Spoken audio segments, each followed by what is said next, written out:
Несмотря на то, что наименование «кыргыз» встречалось во многих частях тюркского мира, жители современного Кыргызстана склонны возводить свое происхождение к енисейским кыргызам, одному из древнейших тюркских народов. Впервые этот кочевой союз был упомянут в 201 году до нашей эры, когда китайцы искали в степи союзников против хунну. В эпоху раннего средневековья его представителями был основан могущественный кыргызский каганат, который стал главным гегемоном в регионе до начала X века. В начале монгольской экспансии кыргызы имели лишь незначительные владения, а потому подчинились Чингисхану без боя. Однако в дальнейшем восстали, и их мятеж подавлял Джучи, его старший сын и основатель Золотой Орды. Тогда это племя считалось монголами одним из лесных народов, но вскоре после своего подчинения было перемещено на юг и смешалось рядом степных кланов иного происхождения. Тогда киргизы были подданными коренного улуса, то есть, собственно, Монгольской империи, которая объединила монгольские степи и Китай. В 14 столетии они кочевали уже на северо-востоке Монголистана, в пределах Чагатайского ханства.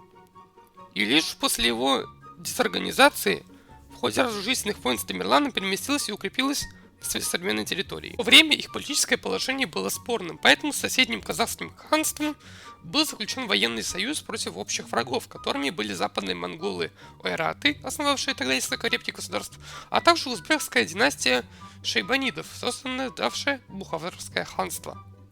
Если что, ссылка на сайт будет в описании. Киргизы тогда редко избирали единого хана, но некоторые казахские правители именовали себя ханами киргизскими и казахскими.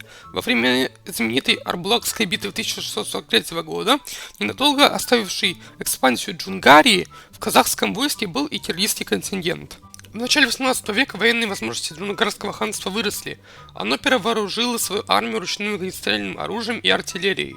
Киргизы, несмотря на то, что они выставляли войско в 100 тысяч батыров, тогда были побеждены. Многие из них тогда ушли в пределы Ферганской долины, на территорию, недавно возникшей в Канского ханства, которое откололось от Бухары.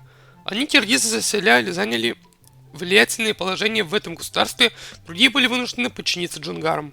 В 1750-х годах Джунгария была разрушена китайской династией Цин, после чего стала ее частью. Когда внешняя угроза исчезла, остался и Киргизско-казахский союз.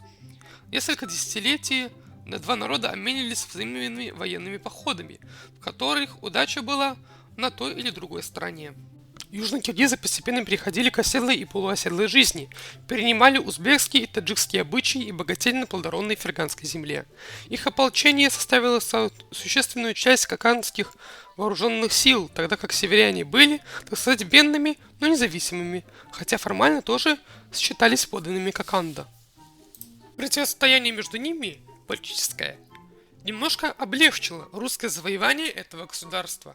По причине сложности и умиротворения края Россия приняла решение ликвидировать Каканское ханство, хотя Хива и Бухара сохранились в урезанном виде. После чего их карта выглядела, мягко говоря, интересно. Тогда в Киргизии было огромное количество разных восстаний по признаку религии, а также нации. И поэтому, в конце концов, когда Советский Союз более-менее все начал это делить, появилась уже нам знакомая Киргизская СССР, которая потом превратилась в современный Кыргызстан.